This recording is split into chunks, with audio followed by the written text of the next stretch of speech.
What if I told you that the most dangerous mistake with leftovers may happen before you even press the microwave button? Every day, millions of people open the refrigerator, take out yesterday's dinner, heat it for 2 minutes, and eat it without a second thought. Rice, chicken, eggs, vegetables, perfectly normal foods. But then you hear frightening warnings online. Never reheat rice. Reheated eggs cause cancer. Spinach becomes toxic. Chicken turns carcinogenic the second time you heat it. So what is actually true? Can reheating food really increase cancer risk? Are there foods you should never warm twice? Or are people mixing real science with fear? I'm Dr. Michael Hart, and today I want to give you the answer I would want my own family to understand. Because yes, there are cooking and storage habits that deserve serious attention. But no, I am not going to tell you that yesterday's omelette automatically becomes cancerous in a microwave. That is not how cancer works. And stay with me until the end, because the fourth food category is the one I am most cautious about. Not because it becomes poisonous the moment you reheat it, but because repeated high-temperature cooking can add to an exposure pattern that scientists genuinely study in relation to cancer. Before we begin, I want to ask you one question. What food do you reheat most often? Rice? Chicken? Eggs? Or last night's dinner? Remember your answer, because by the end of this video, you may realize that the biggest risk is not the food itself.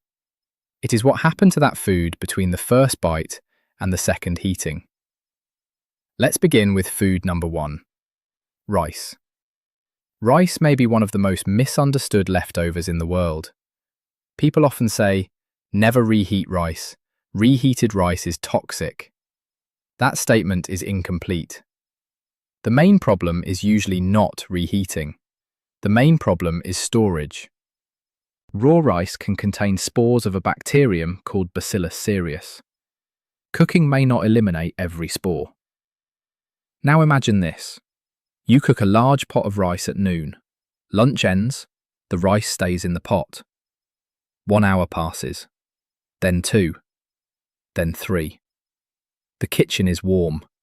Eventually, someone puts the rice in the refrigerator. The next day, they microwave it until it is steaming, and they assume heat kills everything. But that assumption can be dangerous.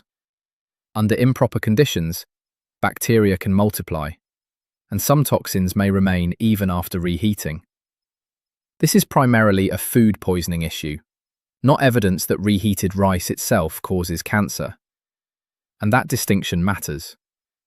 Because if I falsely tell you that rice becomes carcinogenic when reheated, you may throw away perfectly safe food while completely ignoring the real danger, leaving cooked rice at unsafe temperatures for too long. So what should you do? Cool leftovers promptly. Use shallow containers so food cools more efficiently. Refrigerate perishable food rather than leaving it sitting on the counter for hours. And when reheating appropriate leftovers, heat them thoroughly. Here is another mistake. People heat a bowl of rice for 30 seconds. The outside is hot, the center is cold. They stir nothing. Then they eat it. Microwaves can heat unevenly, so stir the food. Allow appropriate standing time. Make sure it is heated throughout. The lesson from rice is simple. Do not fear reheating. Respect storage. Now food number 2, chicken. This is where the cancer conversation becomes more interesting, but also more easily distorted. Chicken is a high-quality protein source and can be part of a healthy diet. Leftover, properly stored chicken can generally be reheated safely, but there is a different issue scientists have studied. Very high-temperature cooking of muscle meats, including chicken, beef, pork, and fish, can form compounds called heterocyclic amines, or HCAs. Another group of compounds, called polycyclic aromatic hydrocarbons, or PAHs, can form in certain high heat and flame exposure situations. In plain language, the more you repeatedly expose meat to extreme heat, heavy browning, burning, and charring, the more concerned I become about the cooking method. Imagine two plates. On the first plate is chicken that was safely refrigerated and gently reheated until properly hot. On the second plate is chicken that was already heavily charred yesterday, then placed in a screaming hot pan today and burned again until the edges turn black. Those are not the same situation. This is why the phrase, "never reheat chicken," is too simplistic. The better advice is, avoid repeatedly scorching it. Avoid turning reheating into recooking at extreme temperatures. And do not eat blackened, heavily burned portions as though charring is a health benefit. If you reheat chicken, your goal is to make it safely hot, not to cook it into charcoal. And there is another important point. Processed chicken products are not nutritionally identical to plain chicken breast. Chicken sausages, certain deli meats, processed nuggets, cured meat products. These may contain different ingredients and undergo different processing methods. The World Health Organization's Cancer Agency has classified processed meat as carcinogenic to humans based on evidence relating particularly to colorectal cancer. That does not mean one bite gives you cancer. Cancer risk is not that simple. But your long-term dietary pattern matters. So if someone eats processed meat every day, repeatedly chars it, smokes, rarely exercises, eats little fiber, and then asks, "Was it the microwave?" They may be focusing on the smallest part of the picture. Now let's move to food number 3, and this one creates enormous confusion. Leafy green vegetables, especially spinach. You may have heard this claim. Never reheat spinach because nitrates turn into cancer-causing poison. It sounds scientific, it contains chemical words, and that makes it frightening. But we need to separate several different ideas. Spinach naturally contains nitrates. So do other vegetables. Dietary nitrate from vegetables is not automatically equivalent to the risks associated with processed meats. This is extremely important. Vegetables come packaged with a completely different nutritional environment: fiber, vitamins, minerals, and many bioactive compounds. So I do not want you becoming afraid of spinach. For many people, leafy green vegetables are valuable components of a healthy diet. The more practical concern with cooked vegetables is the same concern that applies to many leftovers. How were they cooled? How long were they left out? How cold is your refrigerator? How many days have they been stored? Have they been reheated and cooled repeatedly? That last point deserves attention. Imagine this routine. Monday night, you cook a large dish. Tuesday, you heat the entire container. You eat half, then you cool the rest again. Wednesday, you heat the entire container again. Eat some, cool it again. Thursday, you repeat the process. That is a poor leftover strategy.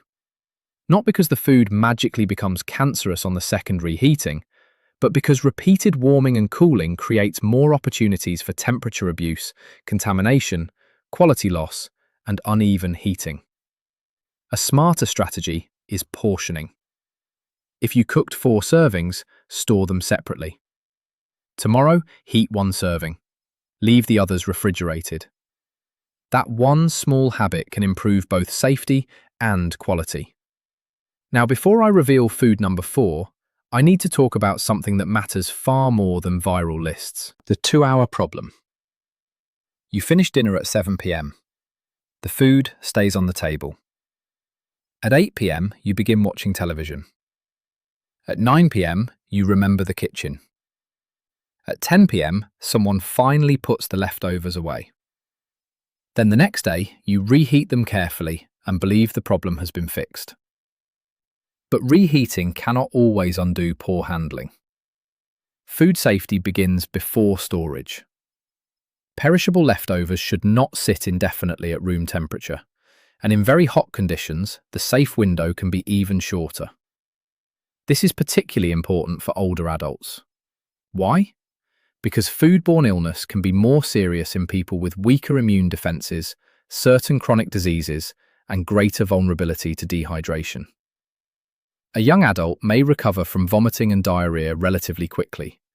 For a frail 78-year-old, the same illness can lead to dehydration, weakness, a fall, hospitalization, and a much longer recovery. So if you are over 65, food safety is not a minor kitchen detail.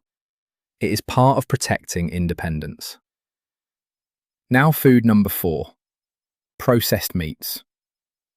And this is where I want your full attention. Bacon, sausages, hot dogs, some deli meats, cured meats, certain processed breakfast meats. The key issue is not that reheating them once suddenly transforms them from safe to deadly. The concern is the larger pattern. Processed meat itself has a much clearer established relationship with cancer risk than the viral claim that ordinary reheated eggs or spinach cause cancer. This is one reason I become frustrated with online health misinformation. People are frightened of reheating a boiled egg, while eating processed meat every morning. They are terrified of yesterday's spinach, while smoking.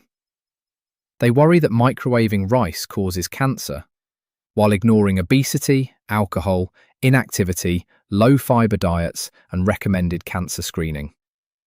Risk needs perspective. That does not mean food preparation is irrelevant.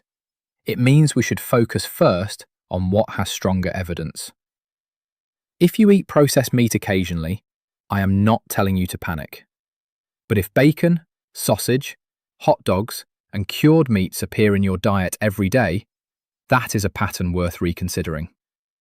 And if you repeatedly fry or char meats at very high temperatures, that is another cooking pattern worth examining.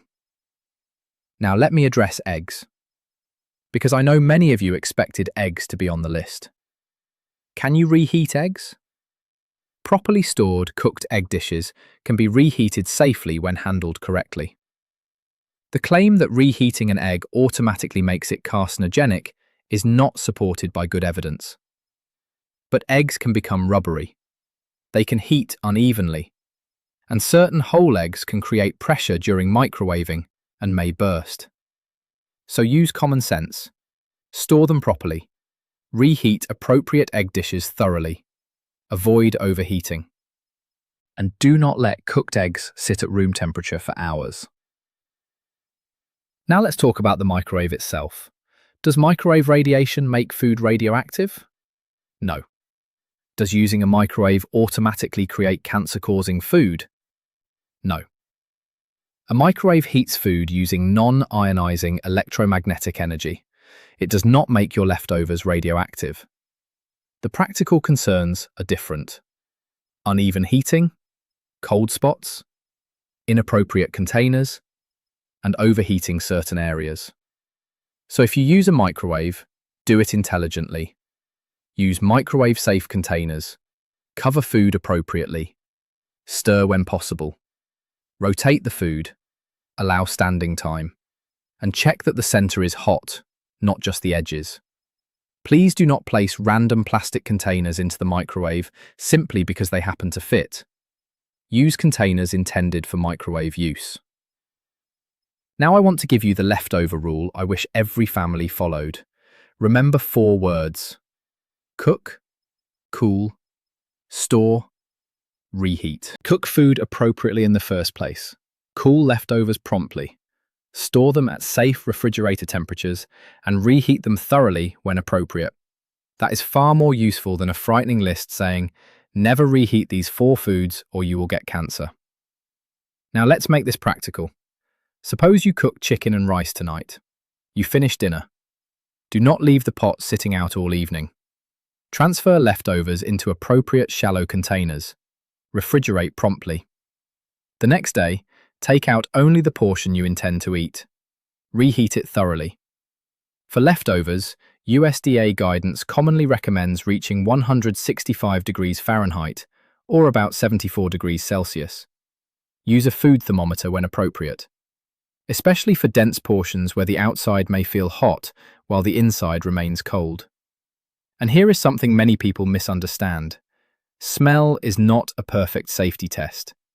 Food can sometimes contain harmful organisms without smelling terrible, so please stop saying, "It smells fine, therefore it must be safe." Time and temperature matter.